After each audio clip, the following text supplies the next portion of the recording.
Good evening. Welcome to Sunday Night Satsang with myself, John Homewood, and Michelle McLennan. Hi. Michelle. Yes, Good evening. Welcome. This is such a special time of the week to gather with you on a Sunday and to share what we have to share and to connect with you and your individual energy, because at this time it's really important that we form groups like this to hold the light, to hold the consciousness for humanity and for the earth itself.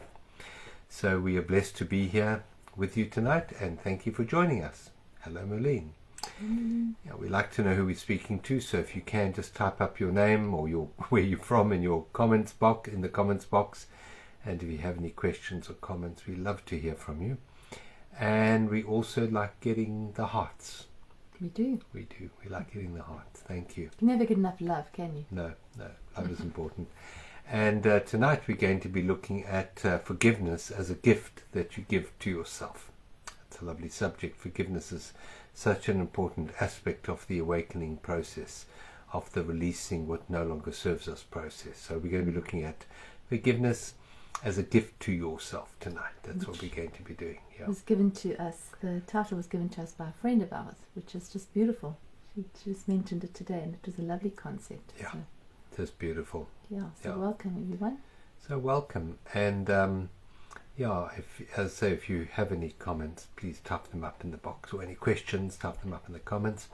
And if you are watching on YouTube, please subscribe to our channel and press the like and the share button. Thank you. Lovely. We're just going to wait for a few more people to join. Thank you for the hearts. Hello, Dennis. Hello, Sonia. Hello. Hi. Yeah, let us know where you're watching from. Hello, Hi, Deborah. It's good to have you all with us. Yes. It's a good way to end the weekend, start the new week. It is good to set the tone for the week ahead. Yeah. Hello, Beverly. We go hearing into another week. Yeah. Good. Shall we start?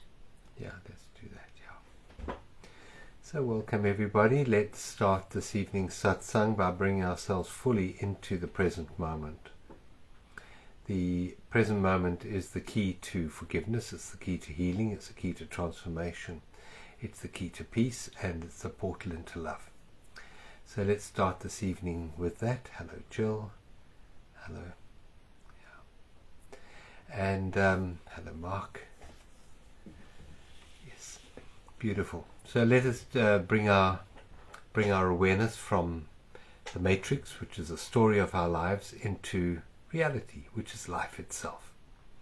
And we generally light a candle. We've always got a candle lit, which we have here, and a few sacred objects. And we've got our affirmation cards, which we always share at the end. We give you an affirmation for the week. And let's just center ourselves, shutting our eyes if you want, making quite sure you're comfortable, and just connect with the here and now.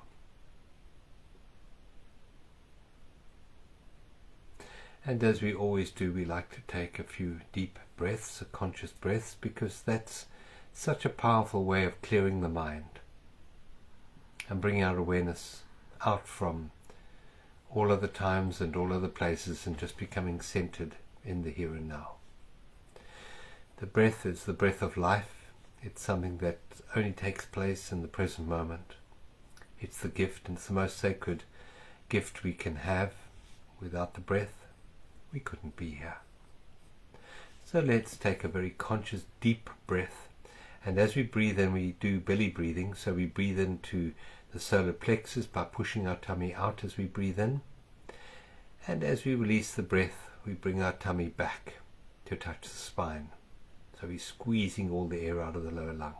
Breathing in again, deeply. Taking the air right the way down to your lower diaphragm. And then the long breath out. Let's breathe in now to the count of 4. Deep breath in. Pause for 1. And breathe out to the count of 8. So it's a very long, relaxing, surrendering breath out. Just letting it go. And now let's keep our awareness focused on the breath and on the breathing. But let's not try and control it anymore. Let's hand over this rhythm and flow of the breath to life, the intelligence that beats our heart. So we allow life to look after the in-breath, the slight pause and the out-breath, not trying to control it in any way at all. So we surrender the breath to life.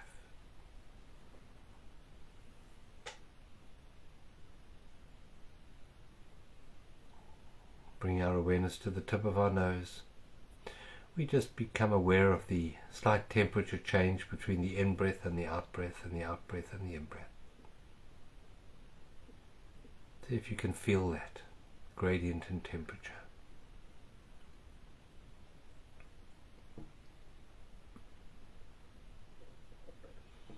We become aware of where our body is positioned right now.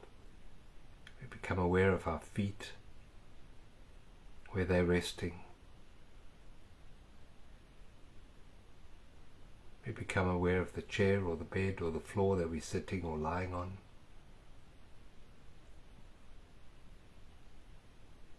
We say thank you to the support of the body.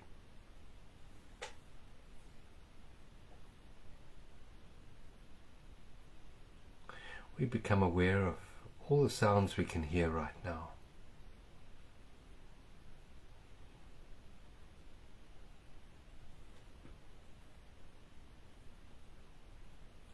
We become very still and very quiet inside, and we see if we can hear the beating of our own hearts. Every time the heart beats, it pushes that pressure wave through the eardrums, and we listen very attentively to see if we can hear that beat.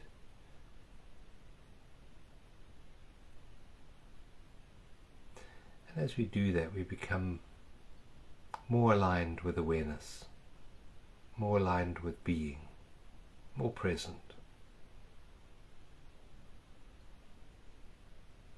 Notice who listens.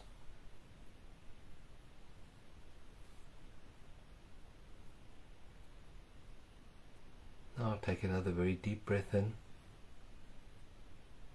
And as you breathe out, soften your shoulders, relax your neck, lengthen your spine.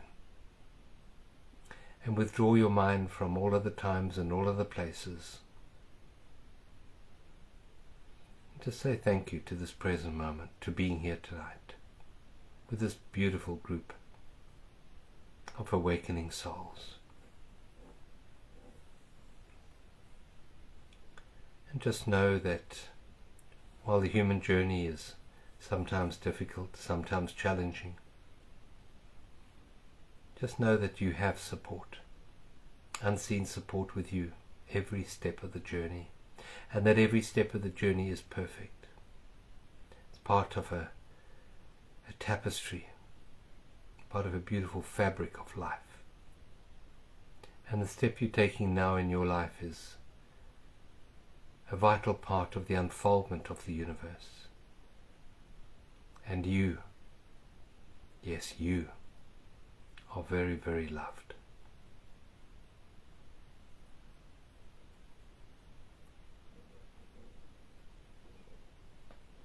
And as tonight we focus on forgiveness, we call on these unseen beings that support us to help us release all that no longer serves us, all those old energy patterns that have stopped us from being and experiencing the joy of living in this present moment,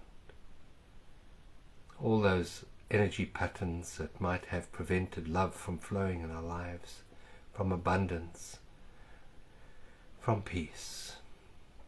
We ask these unseen helpers to help us let go, release, surrender,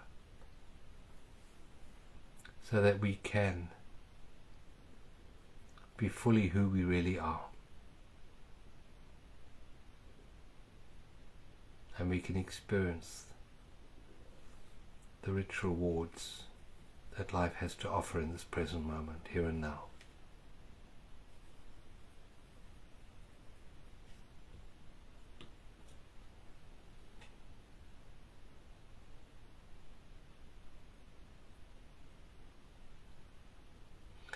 we open our hearts in this moment and embrace anyone that we know who might be facing challenges or going through difficult times in their lives. We just bring them into our awareness and surround them with light. We're not trying to fix anything. We're not trying to change anything. We're just bringing the healing presence of our own being and connecting it with their being in a beautiful bubble of white light.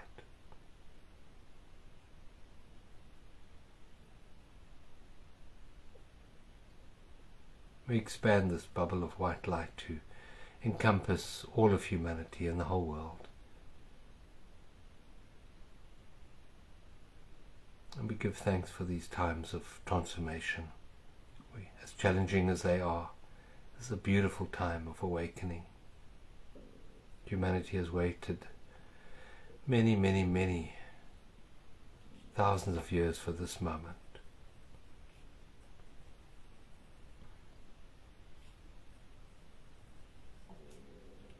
And we volunteered to be here at this time to release the last vestiges of fear, of resistance to life, and step fully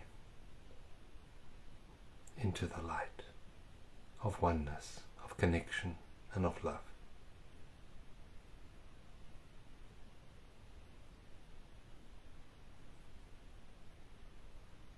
And forgiveness is the key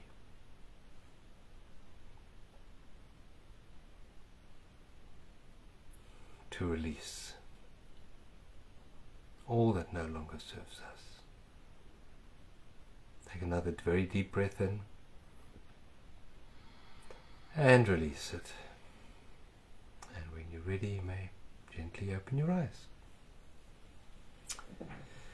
Hello. Thanks, Hello to all those that joined when my eyes were closed. Hello to you all. Hello Janet. Hello. Hi. It's lovely, Hi. thanks. Yes, thank you. Welcome everyone. Thank you for being here. Good to What's have you happening with in the us. heavens tonight? We're headed into eclipse season. Okay. So that's happening on the 14th, and that is a new moon eclipse, which means that it's what happens is the eclipse, the actual moon, is close to what we call the south node, which is all about baggage and karma and the things that we need to let go of. And that's in the sign of Libra, which is about relationships. And it's in a square. It's a lot of astrology. I'll explain it in a second. To Pluto. I'll do a video on it, but for now, what this is a very transformative, very powerful eclipse. And it's giving birth to the eclipse season, which happens twice a year. So it's quite powerful. You might be feeling the energy already. It feels like there's quite a lot of squeezing going on, quite a lot of stuff coming up to the surface, particularly in connection with relationships, in connection with our old patterns of behavior, mirrors, how our relationships might be mirroring our own stuff, which is what we're focusing on in the inner space community this month. The theme is mirrors, which is relationships, so it's going to be an interesting, good month.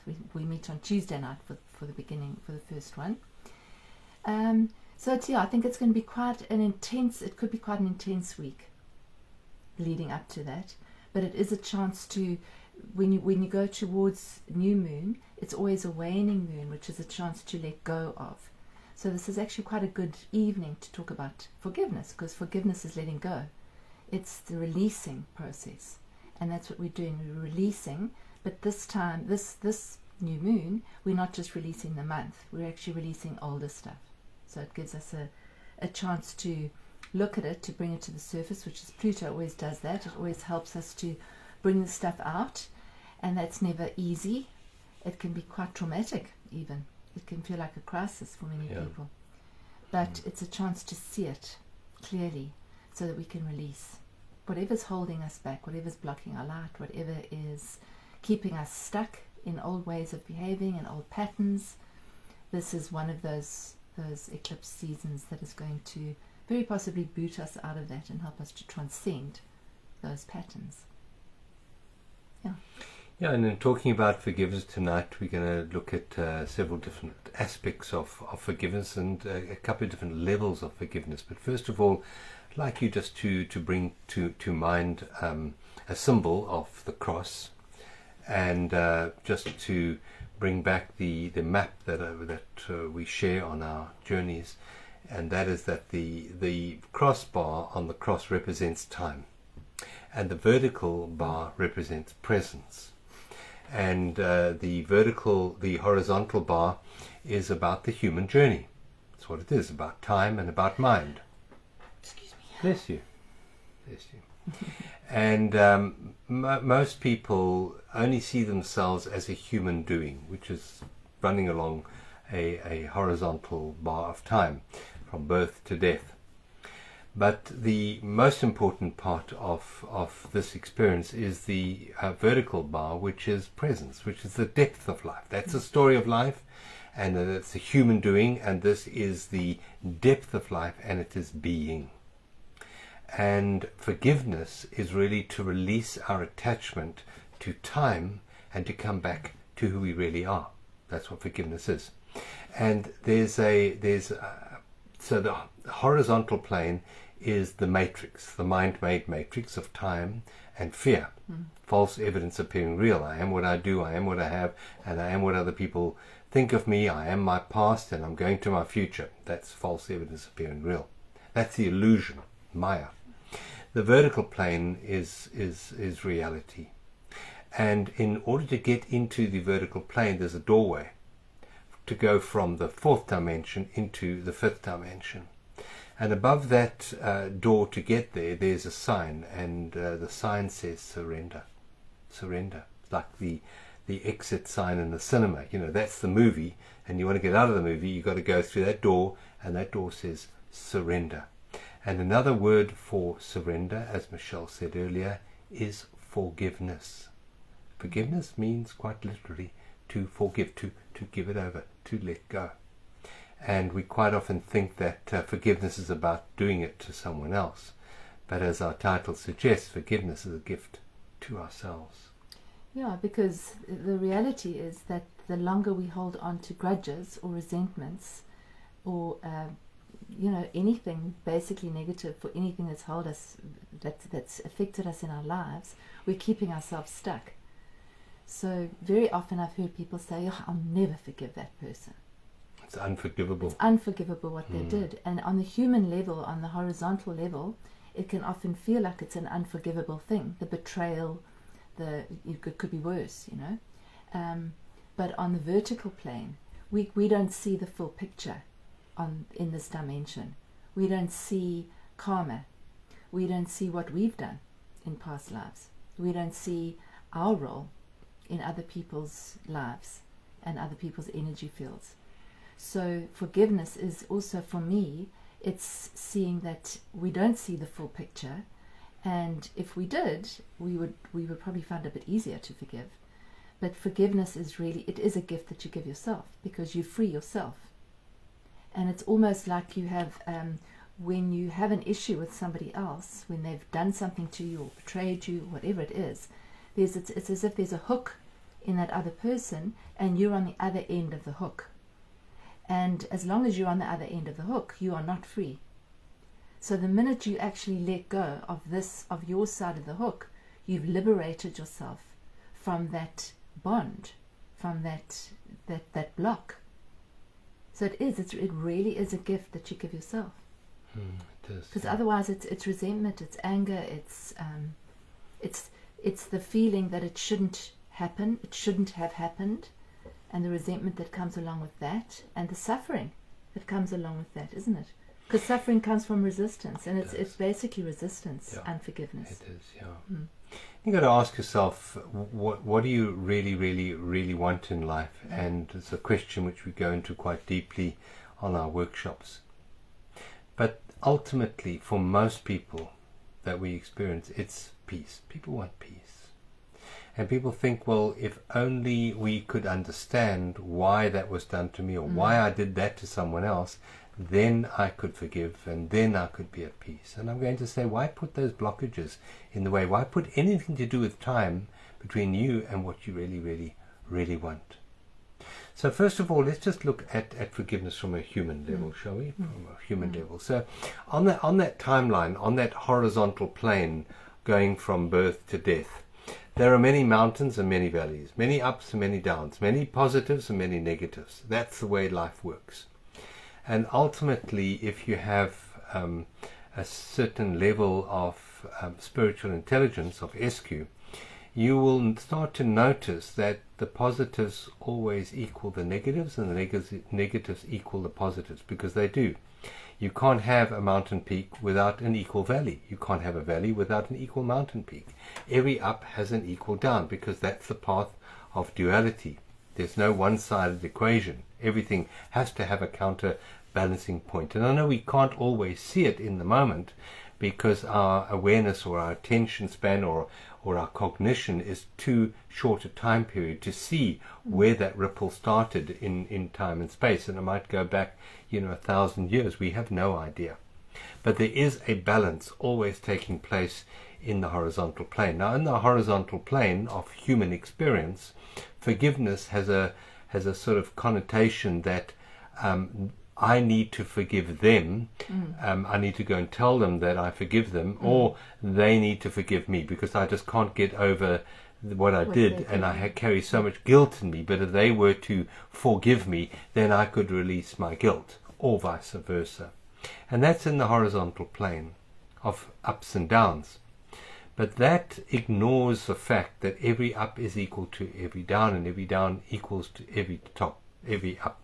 So that's the mountain peak is a reflection of the valley, and the valley a reflection of the mountain. Just because we can't see it in the moment doesn't mean it's not there. It is there. It's just a perceptual problem that we have.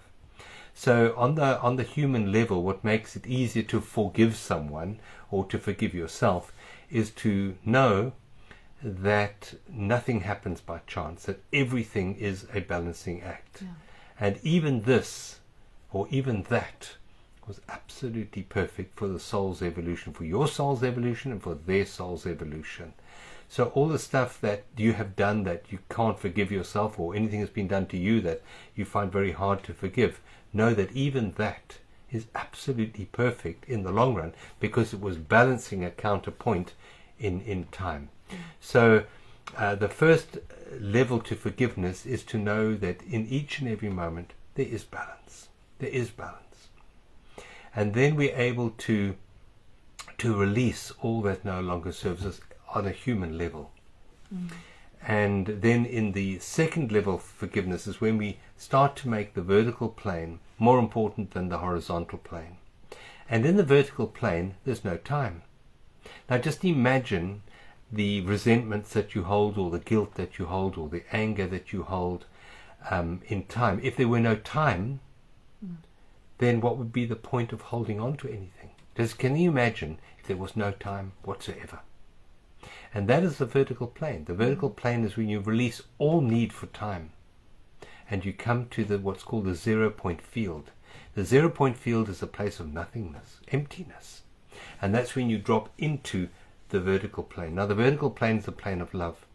So forgiveness is to enter the gates of the kingdom of love. That's really what forgiveness gives you.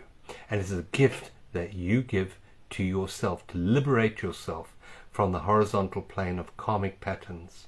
And if you look at it, if you think about the 0 point and that portal into love, it's the choice. Forgiving is something I believe that we do in each moment. It's choosing love, which is oneness and acceptance, in favor of hanging on to something. It's choosing to drop it. And so often we get so sort of worked up about something that we get into a story about it, and it's very difficult to actually just drop it. And when we are in presence, when we're in our being state, it's actually very easy to drop it. Somebody can say something to you which might hurt the human ego a little bit, but if you're in consciousness, you can actually just say, I choose love in this situation, and that means I'm going to drop it. I could, if I needed to, say something to the person, but then after that I need to let it go.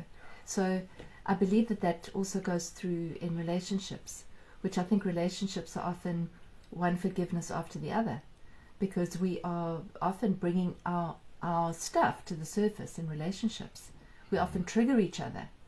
And so very often when you think about the person that you love the most and the person that you have the most challenge with, it might be the same person, because that person is the one that can see you and press your buttons. So what if we were able to actually know that this person standing in front of you is doing exactly what they need to do so that you can evolve, and therefore you can drop it in the moment. You can see it. You might feel hurt, your human self might feel hurt or angry or whatever it is, but the sooner we can drop it, the sooner we're free. And if you think about another sort of way of seeing it is, if I gave you a hot coal and put it in your hand, how long would you hold on to that hot coal for? Probably not very long, because it's going to burn your hand. And that's exactly what holding on to resentment or holding on to our beliefs of how something should be, how somebody should be, how we should be.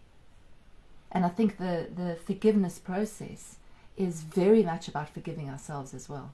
So just as we forgive somebody else as they do it, as they say it, it's to actually afford ourselves the same privilege, the same love, the same acceptance. Yes, I messed up. Yes, I wasn't conscious there. I lost consciousness. Yes, I could have done that better. Can I forgive myself right now? Not next week or next year or when you're feeling better or when somebody else forgives you. Can you just drop it now? Just let it go.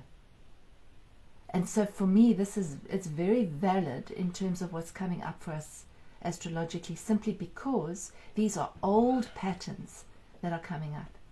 And I think when a pattern gets that old, where you get so tired of it, you really get ready to drop it. But you've got to see it first, and you've got to move through it.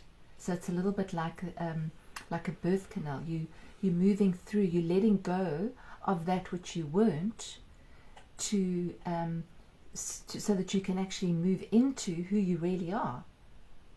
And so in order to do that, you're often going to see what that is. And that's not easy.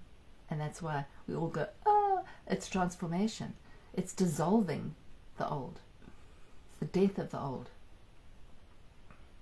Yeah, it's to know that anything that you've done that you think you need to be forgiven for, or anything that's been done to you that you think that they need to be forgiven for, was an act or a creation from unconsciousness.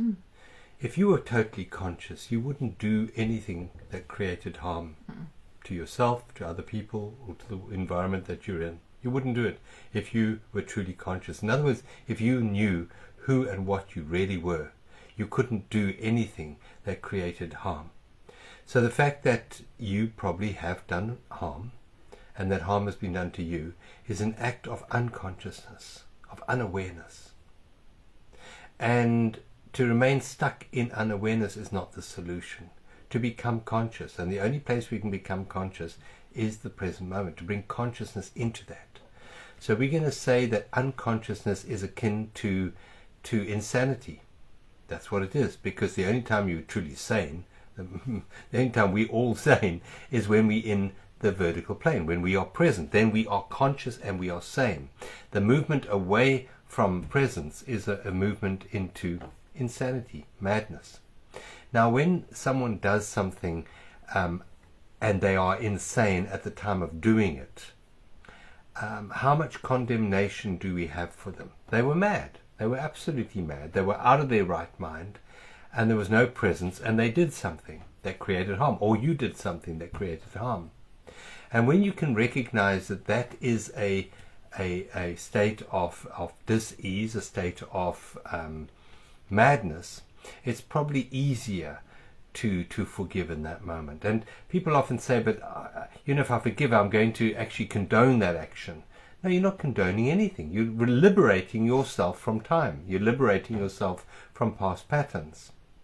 And I would like to add, just to help with that, if you can maybe take on the map that there are no innocent victims. And I know that's a hard one for people to accept.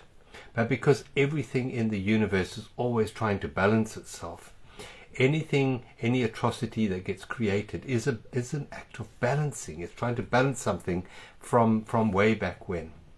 So I came across this realization. I was about 9 or 10 years old, and I was just looking at people in my school, in my class, who were going off the rails.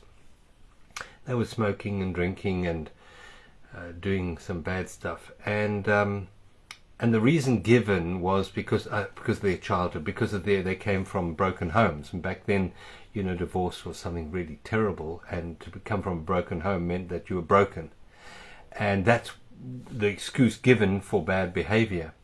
And then I suddenly realized, but hang on a minute, I came from two broken homes, two divorces had happened.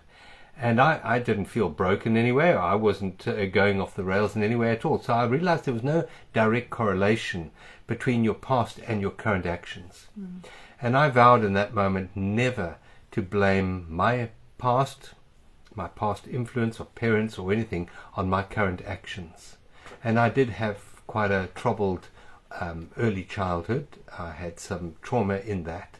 And I vowed then never to blame my parents for what happened, because I knew in that moment that it was a balancing act of something within my psyche, within my soul, that needed to be balanced from some prior experience that I had initiated in the field of life, and that was just a mere balance. And in that awareness I felt liberated. Thank goodness I had gone through that, because it was actually liberating my soul from past patterns that were out of balance. And so forgiveness is the act of realizing that that everything that you've ever done and everything that's been done to you is an act of balance. And in order to create no more karma, it's to start to live our life in a continual state of forgiveness.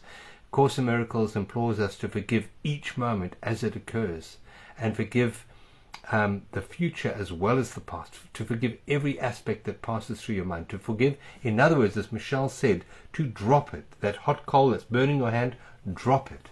And non-forgiveness is like, and resentment is like drinking poison and hoping that the other person's going to die.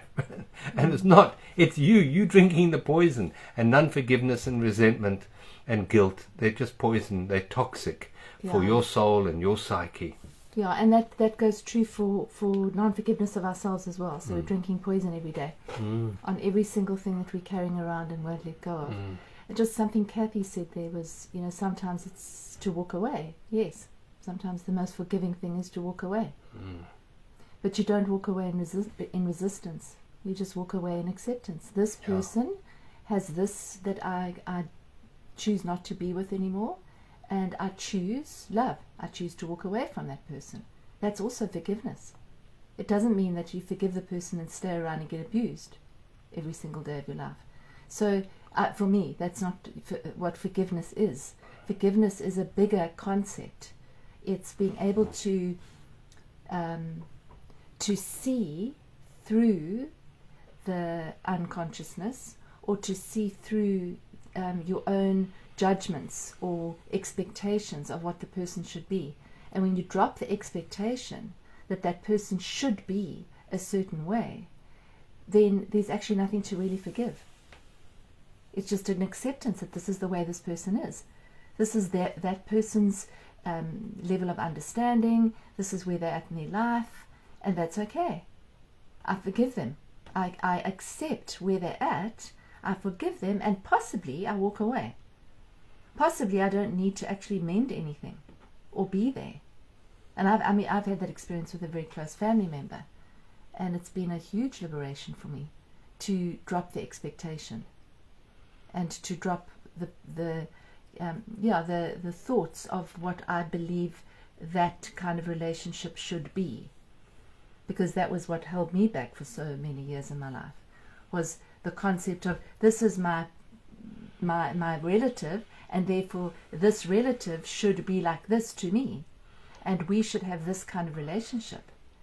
And the acceptance of the fact that this was the relationship and this was this person was the liberation, because I stopped expecting it to be something different. And it's amazing what that does. It eases the whole thing, because the expectation's gone, because lack of forgiveness is resistance to what is. So I'm resisting this because it's not the way I want it to be. And I can't forgive this because it shouldn't have happened. That's where we get stuck. This should never have happened, so I will never forgive it. And then it gets locked inside. As opposed to, no, this happened. And I don't know what role I've had to play in this. So assuming that we're all going around and around, and we've got soul families and soul groups, I've actually been part of this, of setting this up, somewhere in my past. Because otherwise I wouldn't be playing it out in this life. And this is what's coming up at the moment, is those old patterns. So it's to see it and to see where the patterns exist within us, where those fearful patterns are, where those resentful patterns are, where those reactions come from. Not to see where they come from, but to see the trigger and to see it and forgive it in the moment that it happens. And forgiveness, again, means just to drop It's it in the just to moment. drop it. It's not drop to it, don't understand carry it. it. It's not to understand it. It's not to try and unpack it and unpick it and say, No. where did it come from and how did it get there and why have I still got it? No, it's just, oh, this is coming up for me right now. Can I breathe? Can I forgive? Can I let go? Can I accept that it's here and I don't need to carry it? And I also don't need to make a story about it. Because that's where we get stuck as well. Mainly. It's a story about the situation. This person betrayed me. Or this person did this, which I perceive as a betrayal. That's the fact. Everything else over and above that is a story about it. It's not the truth, necessarily. Might be your truth, but probably isn't the full truth. But even in betrayal, it's a story. Even it's a story. even the perception of betrayal is just an expectation. I expected them to do that, and they did that, and therefore I feel betrayed. And forgiveness, you drop that story, and you come back to peace again. If peace is what you want, forgive each moment as it occurs. So this person did this. That's it. The judgment of it as a betrayal, the judgment of it as an XYZ, you've already started going into the cycle of the story. Because, in truth, you have never done anything to anyone, and no one has ever done anything to you that has created any more harm than good. There's always a counterpoint to that. And I know that might be challenging for a lot of people to accept. But again, there's no positive without a negative, and there's no negative without a positive. When harm has been done to you, it's an opportunity to love deeper. It's an opportunity to let go, and it's definitely a releasing of some karmic pattern which needed to be released. I remember listening to the audio version of Conversations with God, Neil Donald Walsh. And Neil was saying something about the horrible things in the world and the murderers, and God said, but Neil, you've murdered many people. And I mean, Neil, what? Me? I'm so godly. How can I? Yes, Neil, you have murdered many people. And that just sort of humbled Neil to realize that he has no idea of what has occurred in past experiences. And you don't have to know. You don't have to know. But just forgive each moment. Let it go. If peace is what you want, drop the past to make the present moment your primary focus. Obviously, in each and every moment, you do try, as you're conscious, to not create harm around you.